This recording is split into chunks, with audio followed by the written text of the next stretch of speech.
Hi friends, ಎಲ್ರಿಗೂ ನಮಸ್ಕಾರ. ಜ್ಞಾನಗಂಗೋತ್ರಿ ಸಂಸ್ಥೆಯ ಇನ್ಕ್ವೆಸ್ಟ್ ಪ್ರಚಲಿತ ಘಟನೆಗಳ ಸರಣಿಗೆ ತಮ್ಮೆಲ್ಲರಿಗೂ ಮತ್ತೊಮ್ಮೆ ಸ್ವಾಗತ. ಇವತ್ತು ನಾವು ಸಂಚಿಕೆ ಸಂಖ್ಯೆ 1033 ಡಿಸ್ಕಸ್ ಮಾಡ್ತಾ ಇದ್ದೇವೆ. ದಿನಾಂಕ 17ನೇ ಜನವರಿ 2026. ಇವತ್ತಿನ ಅಪ್ಡೇಟ್ಸನ್ನು ತಿಳಿಯೋ ಮುನ್ನ ಕಳೆದ ಸಂಚಿಕೆ 2 ಪ್ರಶ್ನೆಗಳ ಸರಿ ಉತ್ತರಗಳು, ಪ್ರಶ್ನೆ ಸಂಖ್ಯೆ 1ಕ್ಕೆ ಆಪ್ಷನ್ ಸಿ ಮತ್ತು ಪ್ರಶ್ನೆ ಸಂಖ್ಯೆ 2ಕ್ಕೆ ಆಪ್ಷನ್ ಎ ಸರಿ ಉತ್ತರವಾಗಿರುತ್ತೆ. ಹಾಗಿದ್ರೆ ಇವತ್ತಿನ ಮೊದಲನೇ ಪ್ರಶ್ನೆಗೆ ಬರೋಣ.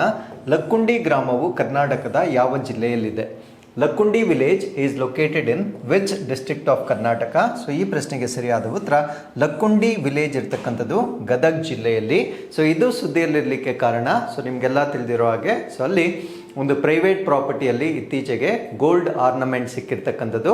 ಸೊ ಅದರಿಂದ ಈ ಒಂದು ಪ್ರದೇಶದಲ್ಲಿ ಸರ್ಕಾರ ಇನ್ನೂ ಹೆಚ್ಚಿನ ಎಕ್ಸ್ಕವೇಷನ್ ಅಥವಾ ಉತ್ಖನನ ಮಾಡ್ತಕ್ಕಂಥ ಒಂದು ನಿರ್ಧಾರವನ್ನು ತೆಗೆದುಕೊಂಡಿರುತ್ತೆ. ಸೊ ಈ ನಿಟ್ಟಿನಲ್ಲಿ ಈ ಲಕ್ಕುಂಡಿಯ ವಿಶೇಷತೆಗಳೇನು ಅನ್ನೋದನ್ನ ಸೊ ಈ ಒಂದು ಆರ್ಟಿಕಲ್ ಅಲ್ಲಿ ನಾವು ಸಂಪೂರ್ಣವಾಗಿ ಡಿಸ್ಕಸ್ ಮಾಡೋಣ. So Karnataka to begin excavations at Lakkundi site, ಅಥವಾ ಕರ್ನಾಟಕ ಲಕ್ಕುಂಡಿಯಲ್ಲಿ ಉತ್ಖನನ ಮಾಡ್ತಕ್ಕಂಥ ಒಂದು ನಿರ್ಧಾರವನ್ನ ತೆಗೆದುಕೊಂಡಿರುತ್ತೆ. ಸೊ ಇದರ ಎಕ್ಸಾಕ್ಟ್ ಲೊಕೇಶನ್ ಅನ್ನ ನಾವು ನೋಡೋದಾದ್ರೆ, ಆ ಒಂದು ಹಳ್ಳಿಯನ್ನ ನಾವೇನಂತ ಕರಿತೀವಿ ಅಂದ್ರೆ ಲಕ್ಕುಂಡಿ ಅಂತ ಕರಿತೇವೆ. ಸೊ ಇದು ನಮ್ಮ ಕರ್ನಾಟಕದ ಗದಗ್ ಜಿಲ್ಲೆಯಲ್ಲಿ ಬರ್ತಕ್ಕಂಥ ಒಂದು ಹಳ್ಳಿ ಆಗಿರುತ್ತೆ. ಸೊ ಇದನ್ನ ನಾವು ಹಿಸ್ಟಾರಿಕ್ ಟೆಂಪಲ್ ಟೌನ್ ಅಂತ ಕರಿತೇವೆ, ಅಂದ್ರೆ ಐತಿಹಾಸಿಕ ದೇವಾಲಯಗಳ ಪಟ್ಟಣ, ಅಥವಾ ಈ ಒಂದು ಊರಿಗೆ ಕ್ರೇಡಲ್ ಆಫ್ ಟೆಂಪಲ್ಸ್ ಅಥವಾ ದೇವಸ್ಥಾನಗಳ ತೊಟ್ಟಿಲು ಅಂತ ಕೂಡ ಕರೆಯಲಾಗುತ್ತೆ.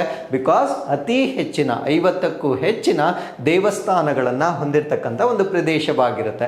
ಸೊ ಏನಕ್ಕೆ ಇಲ್ಲಿ ಎಕ್ಸ್ಕವೇಷನ್ ಮಾಡ್ತಾ ಇದ್ದಾರೆ ಅಂದ್ರೆ, Discovery of buried antique jewellery. So ಇತ್ತೀಚೆಗೆ ಸಮಾಧಿ ಮಾಡಲಾಗಿರ್ತಕ್ಕಂಥ ಅಥವಾ ಭೂಮಿಯಲ್ಲಿ ಹೂತು ಹೋಗಿರ್ತಕ್ಕಂಥ ಪುರಾತನ ಆವರಣಗಳು ಒಂದು ಪ್ರೈವೇಟ್ ಪ್ರಾಪರ್ಟಿಯಲ್ಲಿ ಅಥವಾ ಖಾಸಗಿ ಸ್ವತ್ತಿನಲ್ಲಿ ಸಿಕ್ಕಿರ್ತಕ್ಕಂಥ ಕಾರಣದಿಂದ ಕರ್ನಾಟಕ ಸರ್ಕಾರ ಇದನ್ನ ಉತ್ಖನನ ಮಾಡ್ತಕ್ಕಂಥ ನಿರ್ಧಾರವನ್ನ ತೆಗೆದುಕೊಂಡಿರುತ್ತೆ.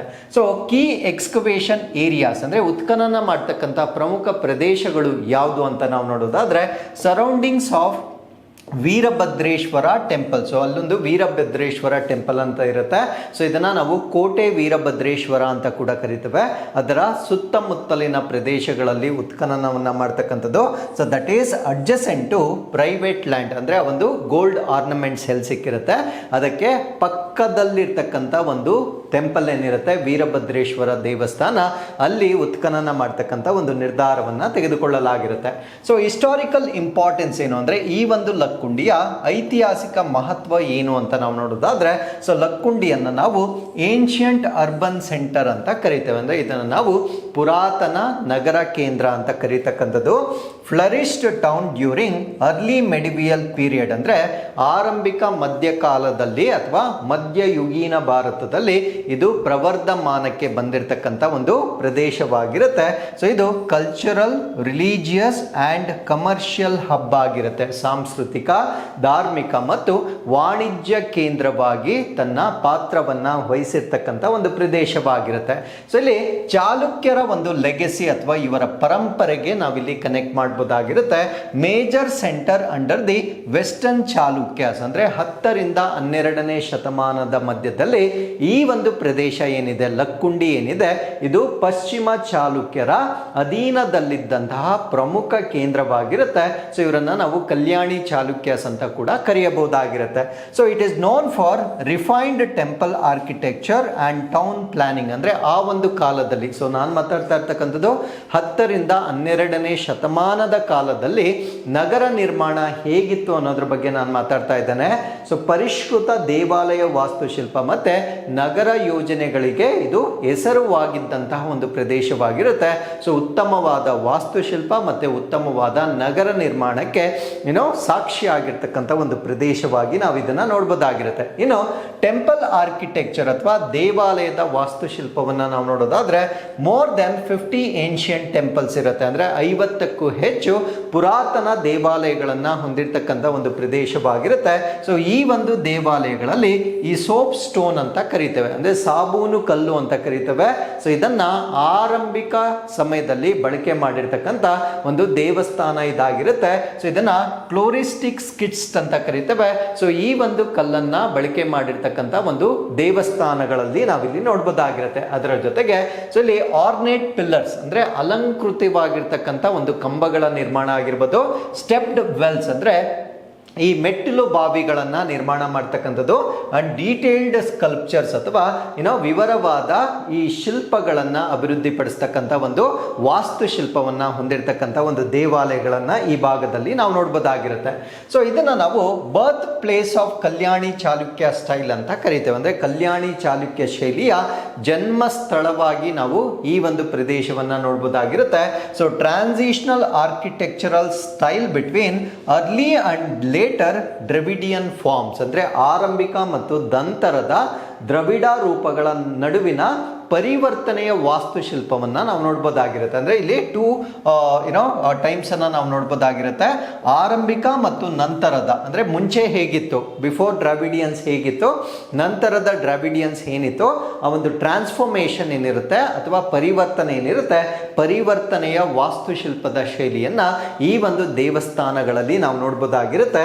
ಇನ್ಫ್ಲೂಯೆನ್ಸ್ಡ್ ಲೇಟರ್ ವೈಸಳ ಟೆಂಪಲ್ ಆರ್ಕಿಟೆಕ್ಚರ್, ಅಂದರೆ ನಂತರದ ಹೊಯ್ಸಳರ ದೇವಸ್ಥಾನದ ವಾಸ್ತುಶಿಲ್ಪದ ಮೇಲೆ ಪ್ರಭಾವ ಬೀರಿರ್ತಕ್ಕಂಥ ಒಂದು ಪ್ರದೇಶವಾಗಿರುತ್ತೆ. ಅಂದರೆ ನಂತರದ ಹೊಯ್ಸಳ ಏನಿರ್ತಾರೆ, ಸೊ ಇವರ ದೇವಾಲಯದ ವಾಸ್ತುಶಿಲ್ಪದ ಮೇಲೆ ಕೂಡ ಪರಿಣಾಮವನ್ನು ಬೀರಿರ್ತಕ್ಕಂಥ ಒಂದು ವಾಸ್ತುಶಿಲ್ಪ ಇದಾಗಿರುತ್ತೆ. ಇನ್ನು ಅಲ್ಲಿರ್ತಕ್ಕಂಥ ಇನ್ಸ್ಕ್ರಿಪ್ಷನ್ಸ್ ಮತ್ತು ಲರ್ನಿಂಗ್ಸ್, ಶಾಸನಗಳು ಮತ್ತು ಕಲಿಕೆಗಳ ಬಗ್ಗೆ ನಾವು ತಿಳ್ಕೊಳ್ಳೋದಾದ್ರೆ, numerous inscriptions in Kannada and Sanskrit, ಅಂದರೆ ಕನ್ನಡ ಮತ್ತು ಸಂಸ್ಕೃತ ಭಾಷೆಯಲ್ಲಿ ಹಲವಾರು ಶಾಸನಗಳನ್ನು ಹೊಂದಿರತಕ್ಕಂಥ ಒಂದು ಪ್ರದೇಶ ಇದಾಗಿರುತ್ತೆ.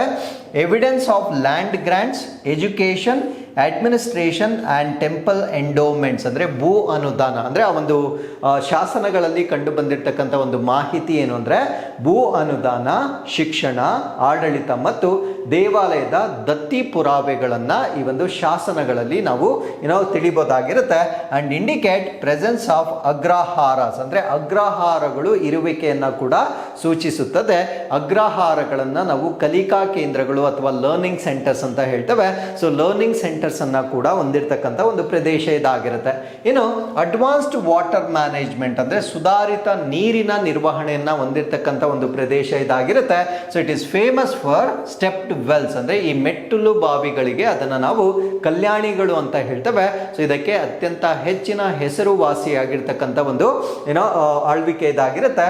And scientific water harvesting and storage system, ವೈಜ್ಞಾನಿಕ ನೀರು ಕೊಯ್ಲು ಮತ್ತು ಶೇಖರಣಾ ವ್ಯವಸ್ಥೆಗಳನ್ನು ಹೊಂದಿರತಕ್ಕಂಥ ಒಂದು ಪ್ರದೇಶವಾಗಿ ನಾವು ಲಕ್ಕುಂಡಿಯನ್ನು ನಾವು ನೋಡ್ಬೋದಾಗಿರುತ್ತೆ. ಇನ್ನು ರಿಲಿಜಿಯಸ್ ಡೈವರ್ಸಿಟಿಯನ್ನು ನಾವು ತೆಗೆದುಕೊಂಡಾಗ, ಧಾರ್ಮಿಕ ವೈವಿಧ್ಯತೆಯನ್ನು ತೆಗೆದುಕೊಂಡಾಗ, temples dedicated to Shiva, Vishnu and Jain tirthankaras, ಅಂದರೆ ಮೂರು ರೀತಿಯ ಒಂದು ನಂಬಿಕೆಯನ್ನು ನಾವಿಲ್ಲಿ ನೋಡ್ಬೋದಾಗಿರುತ್ತೆ. ಶಿವನಿಗೆ ಡೆಡಿಕೇಟ್ ಆಗಿರ್ತಕ್ಕಂಥ ದೇವಸ್ಥಾನಗಳು, ವಿಷ್ಣು ಮತ್ತು ಜೈನ ತೀರ್ಥಂಕರಿಗರಿಗೆ ಸಮರ್ಪಿತವಾಗಿರ್ತಕ್ಕಂಥ ದೇವಾಲಯಗಳನ್ನು ಈ ಒಂದು ಪ್ರದೇಶದಲ್ಲಿ ನಾವು ನೋಡ್ಬೋದಾಗಿರುತ್ತೆ.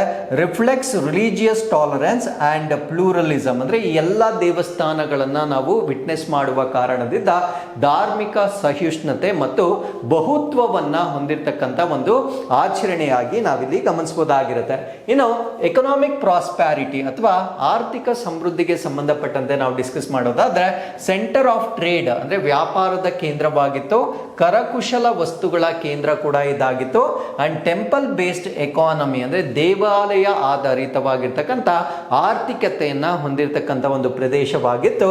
Wealth supported large scale temple construction, ಅಂದರೆ ಅಲ್ಲಿದ್ದಂತಹ ಒಂದು ಸಂಪತ್ತು ಅಥವಾ ಸಮೃದ್ಧಿ ಏನಿದೆ, ಇದು ದೊಡ್ಡ ದೊಡ್ಡ ದೇವಸ್ಥಾನಗಳನ್ನು ನಿರ್ಮಾಣ ಮಾಡಲಿಕ್ಕೆ ಅದು ಪೂರಕವಾಗಿದ್ದಂತಹ ಒಂದು ವೆಲ್ತ್ ಅನ್ನ ನಾವು ಈ ಒಂದು ಪ್ರದೇಶದಲ್ಲಿ ಕಾಣಬಹುದಾಗಿರುತ್ತೆ.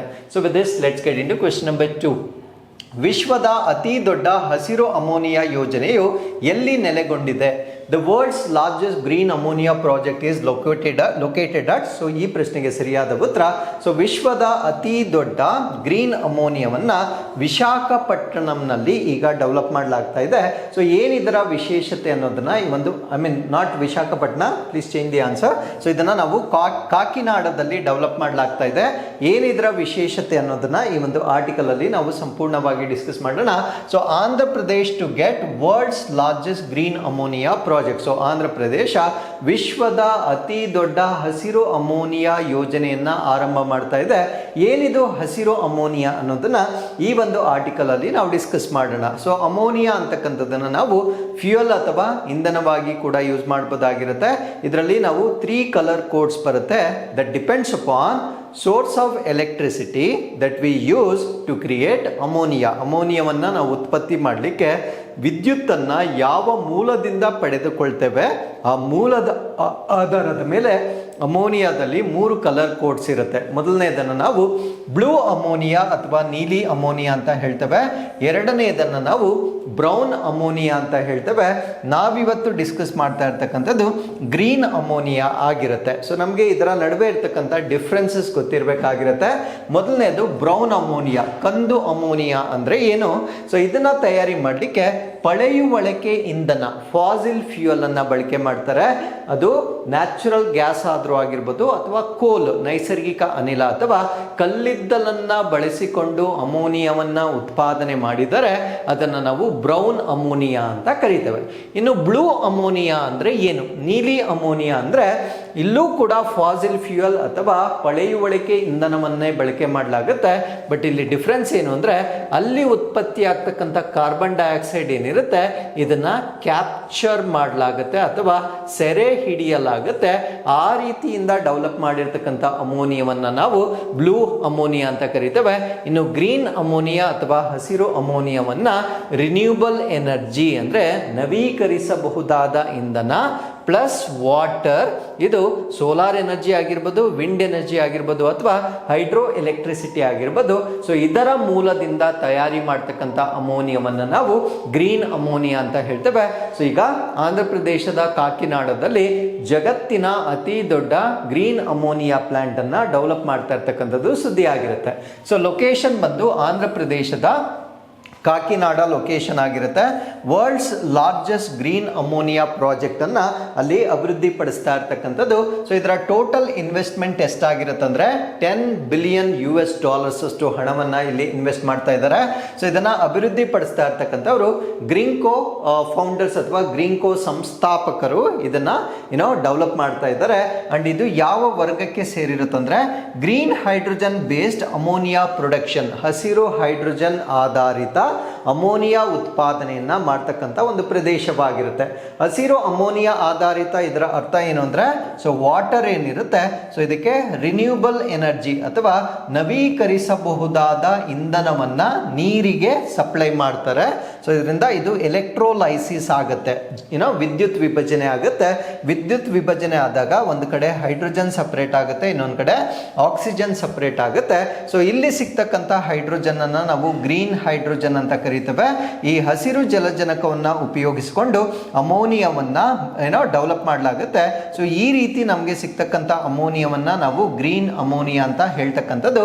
ಸೊ ಇದು ನಾವು ಗ್ರೀನ್ ಹೈಡ್ರೋಜನ್ ಅನ್ನ ಬಳಸಿಕೊಂಡು ಡೆವಲಪ್ ಮಾಡ್ತಕ್ಕಂಥ ಒಂದು ಅಮೋನಿಯಾವಾಗಿ ನಾವು ಇದನ್ನ ನೋಡ್ಬೋದಾಗಿರುತ್ತೆ. ಇನ್ನು ಇದರ ಕೆಪಾಸಿಟಿ ಮತ್ತೆ ಸ್ಕೇಲ್, ಯಾವ ಸಾಮರ್ಥ್ಯದಲ್ಲಿ ಮತ್ತೆ ಯಾವ ಪ್ರಮಾಣದಲ್ಲಿ ಇಲ್ಲಿ ಗ್ರೀನ್ ಅಮೋನಿಯಾವನ್ನ ಡೆವಲಪ್ ಮಾಡ್ತಕ್ಕಂಥ ಒಂದು ಗುರಿಯನ್ನ ಇಟ್ಕೊಂಡಿರ್ತಾರೆ ಅಂದ್ರೆ 1.5 ಮಿಲಿಯನ್ ಟನ್ಸ್ ಪರ್ ಇಯರ್, ಅಂದ್ರೆ ಒಂದು ವರ್ಷಕ್ಕೆ 1.5 ದಶಲಕ್ಷ ಟನ್ಗಳಷ್ಟು ಹಸಿರು ಅಮೋನಿಯಾವನ್ನ ಅಭಿವೃದ್ಧಿ ಪಡಿಸ್ತಕ್ಕಂಥದ್ದು ಇದರ ಉದ್ದೇಶವಾಗಿರುತ್ತೆ.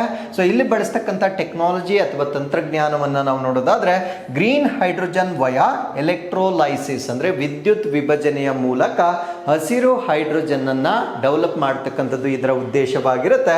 ಸೊ ಇದರಲ್ಲಿ ರಿನ್ಯೂಬಲ್ ಎನರ್ಜಿಯನ್ನ ಬಳಕೆ ಮಾಡ್ತಾರೆ ಅಥವಾ ನವೀಕರಿಸಬಹುದಾದ ಇಂಧನ ಮೂಲವನ್ನ ಇಲ್ಲಿ ಉಪಯೋಗಿಸುವ ಕಾರಣದಿಂದ ಸೊ ಇದನ್ನು ನಾವು ಗ್ರೀನ್ ಅಮೋನಿಯಾ ಅಂತ ಕರೀತಕ್ಕಂಥದ್ದನ್ನ ನಾವಿಲ್ಲಿ ಗಮನಿಸಬಹುದಾಗಿರುತ್ತೆ. ಸೊ ಇಲ್ಲಿ ಝೀರೋ ಫಾಸಿಲ್ ಫ್ಯೂಯಲ್ ಅಂದ್ರೆ ಯಾವುದೇ ರೀತಿಯ ಪಳಿವಳಿಕೆ ಇಂಧನವನ್ನ ನಾವಿಲ್ಲಿ ಬಳಕೆ ಮಾಡೋದಿಲ್ಲ. ಸೊ ಇದಕ್ಕೆ ಇದನ್ನ ನಾವು ಲೋ ಕಾರ್ಬನ್ ಅಂತ ಕರಿತೇವೆ. ಆಬ್ವಿಯಸ್ಲಿ ಯಾವಾಗ ನಾವು ಈ ಫಾಸಿಲ್ ಫ್ಯೂಯಲ್ಸ್ ಅನ್ನ ಬಳಕೆ ಮಾಡದೆ ರಿನ್ಯೂಬಲ್ ಎನರ್ಜಿಯನ್ನ ಬಳಕೆ ಮಾಡ್ತೇವೆ ಅಲ್ಲಿ ಯಾವುದೇ ಹಸಿರು ಮನೆ ಅನಿಲವಾಗಿರ್ತಕ್ಕಂಥ ಕಾರ್ಬನ್ ಉತ್ಪತ್ತಿ ಆಗೋದಿಲ್ಲ ಅಂಡ್ ಸಸ್ಟೈನಬಲ್ ಪ್ರೊಡಕ್ಷನ್ ಆಗುತ್ತೆ. ಅಂದ್ರೆ ಇದನ್ನ ನಾವು ಸುಸ್ಥಿರ ಉತ್ಪಾದನೆ ಅಂತ ಕೂಡ ನಾವು ಹೇಳ್ಬೋದಾಗಿರುತ್ತೆ. ಸೊ ಹಾಗಿದ್ರೆ ಇಲ್ಲಿ ಉತ್ಪತ್ತಿ ಆಗ್ತಕ್ಕಂಥ ಒಂದು ಅಮೋನಿಯಾವನ್ನ ಎಕ್ಸ್ಪೋರ್ಟ್ ಮಾಡ್ತಕ್ಕಂಥದ್ದು ಇದರ ಉದ್ದೇಶವಾಗಿರುತ್ತೆ. ಅಂದ್ರೆ ಅಂತಿಮವಾಗಿ ಇದನ್ನ ಬೇರೆ ರಾಷ್ಟ್ರಗಳಿಗೆ ರಫ್ತು ಮಾಡ್ತಕ್ಕಂಥದ್ದು ಇದರ ಉದ್ದೇಶವಾಗಿರುತ್ತೆ. ಸೊ ಅದಕ್ಕೆ ಈ ಒಂದು ಪ್ರಾಜೆಕ್ಟ್ ಅನ್ನು ನಾವು ಎಕ್ಸ್ಪೋರ್ಟ್ ಓರಿಯೆಂಟೆಡ್ ಪ್ರಾಜೆಕ್ಟ್ ಅಂತ ಕರಿತೇವೆ, ರಫ್ತು ಆಧಾರಿತ ಯೋಜನೆ ಅಂತ ಹೇಳಲಾಗುತ್ತೆ. ಸಾಮಾನ್ಯವಾಗಿ ಯುರೋಪಿಯನ್ ಮಾರ್ಕೆಟ್ ಮತ್ತೆ ಏಷ್ಯನ್ ಕಂಟ್ರೀಸ್ಗಳಿಗೆ ಎಕ್ಸ್ಪೋರ್ಟ್ ಮಾಡ್ತಕ್ಕಂಥ ಗುರಿಯಿಂದ ಸೊ ಈ ಒಂದು ಪ್ರಾಜೆಕ್ಟ್ ಅನ್ನ ಆಂಧ್ರ ಪ್ರದೇಶದಲ್ಲಿ ಡೆವಲಪ್ ಮಾಡ್ತಾ ಇದ್ದಾರೆ. ಹಾಗಿದ್ರೆ ಇದರಿಂದ ನಮ್ಗಾಗ್ತಕ್ಕಂಥ ಬೆನಿಫಿಟ್ಸ್ ಅಥವಾ ಉಪಯೋಗಗಳೇನು ಅಂತ ನಾವು ನೋಡೋದಾದ್ರೆ, ಕ್ಲೀನ್ ಫ್ಯೂಯಲ್ ಫಾರ್ ಶಿಪ್ಪಿಂಗ್, ಹಡಗುಗಳಿಗಾಗಿ ಶುದ್ಧ ಇಂಧನವನ್ನ ನಾವು ಸಪ್ಲೈ ಮಾಡಬಹುದಾಗಿರುತ್ತೆ. ಹೈಡ್ರೋಜನ್ ಕ್ಯಾರಿಯರ್, ಹೈಡ್ರೋಜನ್ ವಾಹಕ, ಅಥವಾ ಇಲ್ಲಿ ನಾವು ಹೈಡ್ರೋಜನ್ ಅನ್ನ ನಾವು ಸದ್ಬಳಕೆಯಾಗಿ ಮಾಡಬಹುದಾಗಿರುತ್ತೆ. ಪವರ್ ಜನರೇಷನ್, ವಿದ್ಯುತ್ ಉತ್ಪಾದನೆಗೆ ಬಳಸಬಹುದಾಗಿರುತ್ತೆ. ಇಂಡಸ್ಟ್ರಿಯಲ್ ಡಿಕಾರ್ಬನೈಸೇಷನ್ ಅಂದ್ರೆ ಕೈಗಾರಿಕೆಗಳಿಂದ ಉತ್ಪತ್ತಿ ಆಗ್ತಕ್ಕಂಥ ಹಸಿರು ಮನೆ ಅನಿಲಗಳನ್ನ ಕೂಡ ನಾವು ಸಾಕಷ್ಟು ಇದರಿಂದ ಕಡಿಮೆ ಮಾಡ್ತಕ್ಕಂಥ ಒಂದು ಬೆನಿಫಿಟ್ ಕೂಡ ಇದರಿಂದ ಆಗುತ್ತೆ. ಹಾಗಿದ್ರೆ what is the impact of it on environment ಅಥವಾ ಪರಿಸರದ ಮೇಲೆ ಇದರಿಂದ ಆಗ್ತಕ್ಕಂಥ ಪರಿಣಾಮ ಏನು ಅಂತ ನಾವು ನೋಡೋದಾದ್ರೆ, ಸೊ ಝೀರೋ ಕಾರ್ಬನ್ ಎಮಿಷನ್ ಅಂದ್ರೆ ಪರಿಸರಕ್ಕೆ ಕಾರ್ಬನ್ ಅಂತಕ್ಕಂಥದ್ದು ಯಾವಾಗ ಅದರ ಮಿನಿಮಮ್ ಕ್ವಾಂಟಿಟಿಗಿಂತ ಜಾಸ್ತಿ ಆಗುತ್ತೆ ಅದು ಡೆಟ್ರಿಮೆಂಟಲ್ ಆಗುತ್ತೆ. ಸೊ ಅದರಿಂದ ಶೂನ್ಯ ಇಂಗಾಲ ಹೊರಸೂಸುವಿಕೆ ಇದರಿಂದ ಆಗ್ತಕ್ಕಂಥ ಬೆನಿಫಿಟ್ ಆಗಿರುತ್ತೆ. Reduces dependence on grey ammonia ಅಂದ್ರೆ ಈ ಒಂದು ಬೂದು ಅಮೋನಿಯಾ ಮೇಲೆ ನಮಗೆ ಇರ್ತಕ್ಕಂಥ ಒಂದು ಅವಲಂಬನೆಯನ್ನ ಕಡಿಮೆ ಮಾಡ್ತಕ್ಕಂಥದ್ದು. Supports global net zero goals ಅಂದ್ರೆ ಜಾಗತಿಕವಾಗಿ ನಿವ್ವಳ ಇಂಗಾಲ ಶೂನ್ಯವನ್ನ ಸಾಧನೆ ಮಾಡ್ತಕ್ಕಂಥ ಬೇರೆ ಬೇರೆ ದೇಶಗಳ ಬೇರೆ ಬೇರೆ ಗುರಿ ವರ್ಷ ಏನಿರುತ್ತೆ, ಸೊ ಅದಕ್ಕೆ ನಮ್ಮ ಭಾರತ ರಾಷ್ಟ್ರ ಕೂಡ ಬೆಂಬಲಿಸ್ತಕ್ಕಂಥದ್ದನ್ನ ಸೊ ಈ ಒಂದು ಪ್ರಾಜೆಕ್ಟ್ ನ ಮುಖಾಂತರ ನಾವು ನೋಡಬಹುದಾಗಿರುತ್ತೆ. So with this let's get into question number 3. Pentagon ಯಾವ ಸಂಸ್ಥೆಯ ಪ್ರಧಾನ ಕಚೇರಿ ಆಗಿದೆ? The Pentagon is the headquarters of which organisation? So Pentagon ಅಂತಕ್ಕಂಥದ್ದು ಯುನೈಟೆಡ್ ಸ್ಟೇಟ್ಸ್ ಆಫ್ ಅಮೆರಿಕದ ರಕ್ಷಣಾ ಇಲಾಖೆ ಅಥವಾ US ಡಿಪಾರ್ಟ್ಮೆಂಟ್ ಆಫ್ ಡಿಫೆನ್ಸ್ ಅಂತ ಹೇಳ್ತೇವೆ. ಸೊ ಈ ಒಂದು US ಡಿಪಾರ್ಟ್ಮೆಂಟ್ ಆಫ್ ಡಿಫೆನ್ಸ್ ಈಗ ಸುದ್ದಿಯಲ್ಲಿ ಯಾಕಿದೆ ಅನ್ನೋದನ್ನ ಈ ಒಂದು ಆರ್ಟಿಕಲ್ ಅಲ್ಲಿ ಡಿಸ್ಕಸ್ ಮಾಡೋಣ.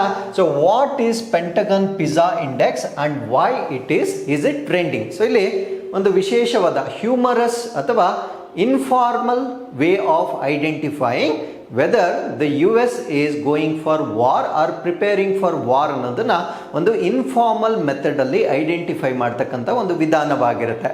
ಈ ಅನೌಪಚಾರಿಕ ವಿಧಾನ ಇದನ್ನ ನಾವೇನಂತ ಕರಿತೀವಿ ಅಂದ್ರೆ ಪೆಂಟಗಾನ್ ಪಿಜ್ಜಾ ಸೂಚ್ಯಂಕ ಅಂತ ಕರಿತೇವೆ. ಏನಿದು ಪಿಜ್ಜಾಗೂ ಈ ಒಂದು ಯುದ್ಧಕ್ಕೂ ಏನು ಸಂಬಂಧ ಅಂತ ನಾವು ನೋಡೋದಾದ್ರೆ, ಸೊ ಈ ಪೆಂಟಗನ್ ಏನಿದೆ ಅಲ್ಲಿ ನಾವು US ಡಿಫೆನ್ಸ್ ಅನ್ನ ನಾವು ನೋಡ್ಬೋದಾಗಿರುತ್ತೆ. ಸೊ ಯಾವಾಗ ಅವರು ಯುದ್ಧಕ್ಕೆ ರೆಡಿ ಆಗ್ತಾರೆ ಅವರು ಸ್ವಲ್ಪ ಓವರ್ ಟೈಮ್ ವರ್ಕ್ ಮಾಡ್ತಾರೆ, ಅಂದ್ರೆ ಹೆಚ್ಚು ಕಾಲ ಅವರು ಕೆಲಸ ಮಾಡ್ತಕ್ಕಂಥದ್ದು. If there is a war, so war ಇಲ್ದಿದ್ರೆ ಅವರು ನಾರ್ಮಲ್ ಆಗಿ ಫಂಕ್ಷನ್ ಮಾಡ್ತಕ್ಕಂಥದ್ದು. ಸೊ ಯುದ್ಧ ಸನ್ನದ್ಧತೆಯನ್ನ ಮಾಡಿಕೊಳ್ಳುತ್ತಿದ್ದರೆ ಅವರು ಓವರ್ ಟೈಮ್ ಕೆಲಸ ಮಾಡ್ತಕ್ಕಂಥದ್ದು. ಸೊ ಆಬ್ವಿಯಸ್ಲಿ ಅವರು ಓವರ್ ಟೈಮ್ ಕೆಲಸ ಮಾಡಿದಾಗ ಅಲ್ಲಿ ಪಿಜ್ಜಾ ಡೆಲಿವರಿ ಅಂತಕ್ಕಂಥದ್ದು ಹೆಚ್ಚಾಗುತ್ತೆ. ಸೊ ಪತ್ರಕರ್ತರು ಸಪೋಸ್ ಪೆಂಟಗಾನ್ ಅಲ್ಲಿ ಈ ಒಂದು ಪಿಜ್ಜಾ ಡೆಲಿವರಿ ಅಂತಕ್ಕಂಥದ್ದು ಹೆಚ್ಚಾಗಿದ್ದರೆ ಅದನ್ನ ಯಾವುದಕ್ಕೆ ಲಿಂಕ್ ಮಾಡ್ತಾರೆ ಅಂದ್ರೆ USA ಯುದ್ಧಕ್ಕೆ ರೆಡಿ ಆಗ್ತಾ ಇದೆ, ಅಲ್ಲಿರ್ತಕ್ಕಂಥ ಡಿಫೆನ್ಸ್ ಓವರ್ ಟೈಮ್ ಕೆಲಸ ಮಾಡ್ತಾ ಇದ್ದಾರೆ ಅಂತಕ್ಕಂಥದ್ದು ಅದರ ಒಂದು ಸೂಚನೆ ಆಗಿರುತ್ತೆ. ಸೊ ಇತ್ತೀಚೆಗೆ ಈ ಒಂದು ಪಿಜ್ಜಾ ಡೆಲಿವರಿ ಅಂತಕ್ಕಂಥದ್ದು ಅಲ್ಲಿ ಹೆಚ್ಚಾಗಿರುವ ಕಾರಣದಿಂದ ಸೊ ಇದನ್ನ ಏನಂತ ಕರೀತಾರೆ ಅಂದ್ರೆ ಪೆಂಟಗಾನ್ ಪಿಜ್ಜಾ ಸೂಚ್ಯಂಕ ಅಂತ ಕರೀತೇವೆ. ಸೊ ಇದರ ಬಗ್ಗೆ ನಾವು ಈ ಒಂದು ಆರ್ಟಿಕಲ್ ಅಲ್ಲಿ ನಾವು ಸಂಪೂರ್ಣವಾಗಿ ಡಿಸ್ಕಸ್ ಮಾಡೋಣ. So what is the meaning of this ಅಂತ ನಾವು ನೋಡೋದಾದ್ರೆ, ಇನ್ಫಾರ್ಮಲ್ ಅಂಡ್ ಅನ್ಅಫಿಷಿಯಲ್ ಇಂಡಿಕೇಟರ್ ಆಗಿರುತ್ತೆ, ಅಂದ್ರೆ ಅನೌಪಚಾರಿಕ ಮತ್ತೆ ಅನಧಿಕೃತ ಸೂಚಕ. ಯಾವುದೇ ರೀತಿಯ ಅಫಿಷಿಯಲ್ ಅನೌನ್ಸ್ಮೆಂಟ್ ಆಗಿರೋದಿಲ್ಲ. Just by looking at more pizza delivery, so it is just a prediction that they are preparing for war ಅಂತಕ್ಕಂಥದ್ದು ಇಲ್ಲಿ ಮಾಡ್ತಕ್ಕಂಥ ಒಂದು ಪ್ರಿಡಿಕ್ಷನ್ ಆಗಿರುತ್ತೆ.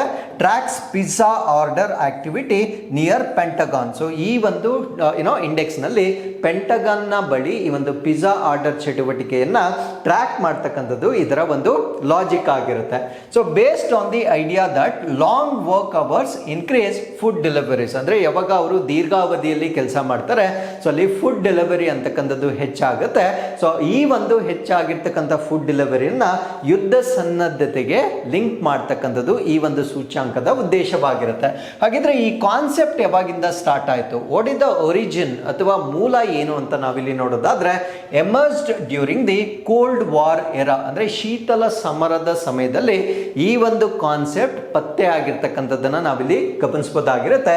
Noted by journalist and observers, ಅಂದ್ರೆ ಈ ಒಂದು ಬದಲಾವಣೆಯನ್ನ ಪತ್ತೆ ಹಚ್ಚಿರ್ತಕ್ಕಂಥವ್ರು ಪತ್ರಕರ್ತಕರು ಮತ್ತು ಅಲ್ಲಿರ್ತಕ್ಕಂಥ ವೀಕ್ಷಕರು ಸೊ ಈ ಒಂದು ಇನ್ಕ್ರೀಸ್ ಇನ್ ಪಿಜ್ಜಾ ಡೆಲಿವರಿಯನ್ನು ಕೋಲ್ಡ್ ವಾರ್ ಸಮಯದಲ್ಲಿ ಹೆಚ್ಚಾಗಿ ಅಬ್ಸರ್ವ್ ಮಾಡಿರ್ತಕ್ಕಂಥದ್ದು popularised later through social media. So ಈ ಒಂದು ಕಾನ್ಸೆಪ್ಟ್ ಏನಿರುತ್ತೆ ಇದನ್ನು ಸಾಮಾಜಿಕ ಮಾಧ್ಯಮಗಳ ಮುಖಾಂತರ ಹೆಚ್ಚು ಜನಪ್ರಿಯಗೊಳಿಸಿರ್ತಕ್ಕಂಥ ಒಂದು ವ್ಯವಸ್ಥೆಯಾಗಿ ನಾವು ನೋಡ್ಬೋದಾಗಿರುತ್ತೆ. ಹಾಗಿದ್ರೆ what is the basic logic here, ಮೂಲ ತರ್ಕ ಏನು ಅಂತ ನಾವು ನೋಡೋದಾದ್ರೆ, crisis or military planning extended working hours, ಅಂದ್ರೆ ಯಾವಾಗ ಬಿಕ್ಕಟ್ಟು ಇರುತ್ತೆ, ಯಾವಾಗ ಮಿಲಿಟರಿ ಅವರು ಹೆಚ್ಚಿನ ಒಂದು ಪ್ಲಾನಿಂಗ್ ಅನ್ನ ಸ್ಟಾರ್ಟ್ ಮಾಡ್ತಾರೆ, ಆಬ್ವಿಯಸ್ಲಿ ಅವರ ಕೆಲಸದ ಸಮಯ ಕೂಡ ಹೆಚ್ಚಾಗುತ್ತೆ.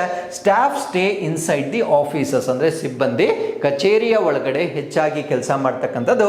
ಸೊ ಇದರಿಂದ ಲೇಟ್ ನೈಟ್ ಪಿಜ್ಜಾ ಆರ್ಡರ್ಗಳು ಹೆಚ್ಚಾಗ್ತಕ್ಕಂಥದ್ದು. ಸೊ ಇದರ ಒಂದು ಲಾಜಿಕ್ ಆಗಿ ನಾವು ಇದಕ್ಕೆ ಲಿಂಕ್ ಮಾಡಬಹುದಾಗಿರುತ್ತೆ. ಹಾಗಿದ್ರೆ ಈಗ ಯಾಕೆ ಇದು ಟ್ರೆಂಡ್ ಆಗ್ತಾ ಇದೆ? ಯಾಕಂದ್ರೆ ಕೋಲ್ಡ್ ವಾರ್ ಸಮಯದಲ್ಲಿ ಈ ಒಂದು ಡಿಫರೆನ್ಸ್ ಅನ್ನ ನೋಟಿಸ್ ಮಾಡಲಾಗಿರುತ್ತೆ. ಸೊ ಈಗ ಯಾಕೆ ಇದು ಪ್ರವೃತ್ತಿಯಲ್ಲಿದೆ ಅಂತ ನಾವು ನೋಡೋದಾದ್ರೆ, height and US Iran tension. So US Iran ಮೇಲೆ ಯುದ್ಧ ಮಾಡಲಿಕ್ಕೆ ಪ್ರಿಪೇರ್ ಆಗ್ತಾ ಇದೆ ಅಂತಕ್ಕಂಥ ಒಂದು ಸೂಚನೆಯನ್ನು ನೀಡಿರ್ತಕ್ಕಂಥದ್ದು. Reported spike in pizza activity near Pentagon. So Pentagon ನ ಬಳಿ ಸೊ ಈ ಒಂದು ಪಿಜ್ಜಾ ಚಟುವಟಿಕೆ ಹೆಚ್ಚಳವಾಗಿರ್ತಕ್ಕಂಥದ್ದು ಇದಕ್ಕೆ ಕಾರಣವಾಗಿ ನಾವು ನೋಡಬಹುದಾಗಿರುತ್ತೆ. So with this let's get into question number 4. Womaniya ಉಪಕ್ರಮವನ್ನು ಈ ಕೆಳಗಿನವುಗಳನ್ನು ಉತ್ತೇಜಿಸಲು ಪ್ರಾರಂಭಿಸಲಾಯಿತು. The Womaniya initiative was launch to promote. So ನಾನು ಡಿಸ್ಕಸ್ ಮಾಡ್ತಾ ಇರ್ತಕ್ಕಂಥದ್ದು ಒಂದು ಉಪಕ್ರಮ, ಇದನ್ನು ನಾವು ಉಮಾನಿಯಾ ಉಪಕ್ರಮ ಅಂತ ಹೇಳ್ತೇವೆ. ಸೊ ಈ ಒಂದು ಉಪಕ್ರಮವನ್ನು ಯಾವ ಕಾರಣಕ್ಕಾಗಿ ಪ್ರಾರಂಭ ಮಾಡಲಾಯಿತು ಅನ್ನೋದು ನಮ್ಮ ಪ್ರಶ್ನೆ ಆಯಿತು. ಸೊ ಈ ಪ್ರಶ್ನೆಗೆ ಸರಿಯಾದ ಉತ್ತರ ಮಹಿಳಾ ನೇತೃತ್ವದ ಮೈಕ್ರೋ ಸ್ಮಾಲ್ ಎಂಟರ್ಪ್ರೈಸಸ್ ಅಂದರೆ ವಿಮೆನ್ ಲೆಡ್ MSCಗಳನ್ನು ಎನ್ಕರೇಜ್ ಮಾಡುವ ಉದ್ದೇಶದಿಂದ ಉಮಾನಿಯಾ ಅಂತಕ್ಕಂಥ ಒಂದು ಇನಿಷಿಯೇಟಿವ್ ಅನ್ನು ಪ್ರಾರಂಭ ಮಾಡಲಾಗಿರುತ್ತೆ. ಸೊ 7 ಇಯರ್ಸ್ ಕಂಪ್ಲೀಟ್ ಆಗಿರುತ್ತೆ. ಅಂದರೆ ಈ ಒಂದು ಉಮಾನಿಯಾ ಇನಿಷಿಯೇಟಿವ್ ಅನ್ನು ಪ್ರಾರಂಭ ಮಾಡಿ ಈಗ 7 ವರ್ಷಗಳು ಪರಿಪೂರ್ಣಗೊಂಡಿರುವ ಕಾರಣದಿಂದ ಸೊ ಈ ಒಂದು ಇನಿಷಿಯೇಟಿವ್ನ ಬಗ್ಗೆ ಮತ್ತೊಮ್ಮೆ ನಾವಿಲ್ಲಿ ಡಿಸ್ಕಸ್ ಮಾಡೋಣ. So what is this initiative? So ಈ ಒಂದು ಇನಿಷಿಯೇಟಿವ್ ವಿಮೆನ್ ಲೆಡ್ MSCಗಳನ್ನು ಪ್ರಮೋಟ್ ಮಾಡ್ತಕ್ಕಂಥ ಅಥವಾ ಅದನ್ನ ಪ್ರಾರಂಭ ಮಾಡಲಿಕ್ಕೆ ಸಪೋರ್ಟ್ ಮಾಡತಕ್ಕಂಥ ಒಂದು ಇನಿಷಿಯೇಟಿವ್ ಆಗಿರುತ್ತೆ. Dedicated platform on government E market place, ಅಂದ್ರೆ ಅವರು ಉತ್ಪಾದನೆ ಮಾಡಿರ್ತಕ್ಕಂಥ ಒಂದು ಗೂಡ್ಸ್ ಏನಿರುತ್ತೆ, ಸರಕುಗಳೇನಿರುತ್ತೆ, ಅದನ್ನು ಮಾರಾಟ ಮಾಡಲಿಕ್ಕೆ ಅವರಿಗೆ ಬೆಂಬಲವನ್ನು ನೀಡುವ ಸಲುವಾಗಿ ಈ ಗವರ್ನಮೆಂಟ್ ಇ ಮಾರ್ಕೆಟ್ ಅಂತ ಕರಿತೇವೆ. ಅಂದರೆ ಸರ್ಕಾರದ ಒಂದು ಇ ಕಾಮರ್ಸ್ ಅಂತ ನಾವು ಅದನ್ನು ಹೇಳ್ಬೋದಾಗಿರುತ್ತೆ. ಯಾವ ರೀತಿ ಒಂದು ಫ್ಲಿಪ್ಕಾರ್ಟ್, ಅಮೆಜಾನ್ ಎಲ್ಲ ಇರುತ್ತೆ, ಸೊ ಅದೇ ರೀತಿಯಲ್ಲಿ ಸರ್ಕಾರದ ಮಟ್ಟದಲ್ಲಿರ್ತಕ್ಕಂಥ ಒಂದು ಇ ಮಾರ್ಕೆಟ್ ಆಗಿರುತ್ತೆ. ಇದಕ್ಕೆ ಒಂದು ಮೀಸಲಾಗಿರ್ತಕ್ಕಂಥ ಒಂದು ವೇದಿಕೆಯನ್ನು ಈ ಒಂದು ಉಮಾನಿಯಾ ಇನಿಷಿಯೇಟಿವ್ನಲ್ಲಿ ಕ್ರಿಯೇಟ್ ಮಾಡಲಾಗಿರ್ತಕ್ಕಂಥ ಒಂದು ಉಪಕ್ರಮ ಇದಾಗಿರುತ್ತೆ. ಸೊ ಈ ಒಂದು ಉಪಕ್ರಮದ ಅಡಿಯಲ್ಲಿ it enables women entrepreneurs to sell to government buyers. ಅಂದರೆ ಈ ಒಂದು ಉಪಕ್ರಮದ ಅಡಿಯಲ್ಲಿ ಮಹಿಳಾ ಉದ್ಯಮಿಗಳು ಉತ್ಪಾದನೆ ಮಾಡ್ತಕ್ಕಂಥ ಸರಕುಗಳೇನಿರ್ತವೆ ಆ ಸರಕುಗಳನ್ನು ಖರೀದಿ ಮಾಡಲಿಕ್ಕೆ, ಸರ್ಕಾರ ಖರೀದಿ ಮಾಡಲಿಕ್ಕೆ ಈ ಒಂದು ಪ್ಲಾಟ್ಫಾರ್ಮ್ ಸಪೋರ್ಟ್ ಮಾಡ್ತಕ್ಕಂಥದ್ದು ಇದರ ಉದ್ದೇಶವಾಗಿರುತ್ತೆ. ಇದು ಈಗ 7 ವರ್ಷಗಳನ್ನು ಕಂಪ್ಲೀಟ್ ಮಾಡ್ತಕ್ಕಂಥದ್ದು. ಏನಕ್ಕಾಗಿ ಇದನ್ನು ಸ್ಟಾರ್ಟ್ ಮಾಡಿದ್ರು, ಇದರ ಉದ್ದೇಶಗಳು ಅಥವಾ ಆಬ್ಜೆಕ್ಟಿವ್ಸ್ ಏನು ಅಂತ ನಾವು ನೋಡೋದಾದ್ರೆ, ಎಂಪವರ್ ವಿಮೆನ್ ಆಂಟರ್ಪ್ರಿನಿಯರ್ಸ್ ಅಂದರೆ ಮಹಿಳಾ ಉದ್ಯಮಿಗಳನ್ನು ಹೆಚ್ಚಾಗಿ ಸೃಷ್ಟಿ ಮಾಡ್ತಕ್ಕಂಥದ್ದು. Increase participation of women led MSCs in government procurement ಅಂದರೆ ಸರ್ಕಾರಿ ಸಂಗ್ರಹಣೆಯಲ್ಲಿ ಮಹಿಳಾ ನೇತೃತ್ವದ MSCಗಳು ಭಾಗವಹಿಸುವಿಕೆಯನ್ನು ಹೆಚ್ಚು ಮಾಡ್ತಕ್ಕಂಥ ಉದ್ದೇಶದಿಂದ ಇದನ್ನು ಪ್ರಾರಂಭ ಮಾಡಲಾಗಿರುತ್ತೆ. ಸೊ ಅದರ ಜೊತೆಗೆ ಈಕ್ವಲ್ ಮಾರ್ಕೆಟ್ ಆಕ್ಸೆಸ್ ಅಂದರೆ ಸಮಾನ ಮಾರುಕಟ್ಟೆ ಪ್ರವೇಶವನ್ನು ಒದಗಿಸ್ತಕ್ಕಂಥದ್ದು. ಪ್ರಮೋಟ್ ಇನ್ಕ್ಲೂಸಿವ್ ಎಕನಾಮಿಕ್ ಗ್ರೋತ್ ಅಂದರೆ ಎಲ್ಲರನ್ನ ಒಳಗೊಂಡಂತೆ ಅಥವಾ ಜೆಂಡರ್ ಈಕ್ವಾಲಿಟಿ ಅಂತ ನಾವೇನು ಡಿಸ್ಕಸ್ ಮಾಡ್ತೇವೆ, ಸೊ ಲಿಂಗ ಸಮಾನವಾಗಿರ್ತಕ್ಕಂಥ ಒಂದು ಬೆಳವಣಿಗೆಯನ್ನು ಉತ್ತೇಜನ ಮಾಡುವ ಉದ್ದೇಶದಿಂದ ಸೊ ಈ ಒಂದು ಪ್ಲಾಟ್ಫಾರ್ಮ್ ಅನ್ನು ಲಾಂಚ್ ಮಾಡಲಾಗಿರುತ್ತೆ. ಸೊ ಹಾಗಿದ್ರೆ ಇದರ ಕೀ ಫೀಚರ್ಸ್ ಏನು ಅಥವಾ ಪ್ರಮುಖ ಲಕ್ಷಣಗಳೇನು ಅಂತ ನಾವು ನೋಡೋದಾದ್ರೆ, separate Womaniya store front on GEM ಅಂದರೆ ಒಂದು ಗವರ್ನಮೆಂಟ್ ಇ ಮಾರ್ಕೆಟ್ ಏನಿರುತ್ತೆ ಅದರಲ್ಲಿ ಈ ವಿಮಾನಿಯಾ ಇನಿಷಿಯೇಟಿವ್ನ ಅಡಿಯಲ್ಲಿ ಒಂದು ಸಪರೇಟ್ ಅಥವಾ ಪ್ರತ್ಯೇಕವಾಗಿರ್ತಕ್ಕಂಥ ಸ್ಟೋರ್ ಫ್ರಂಟ್ ಅನ್ನ ಕ್ರಿಯೇಟ್ ಮಾಡ್ತಕ್ಕಂಥದ್ದು.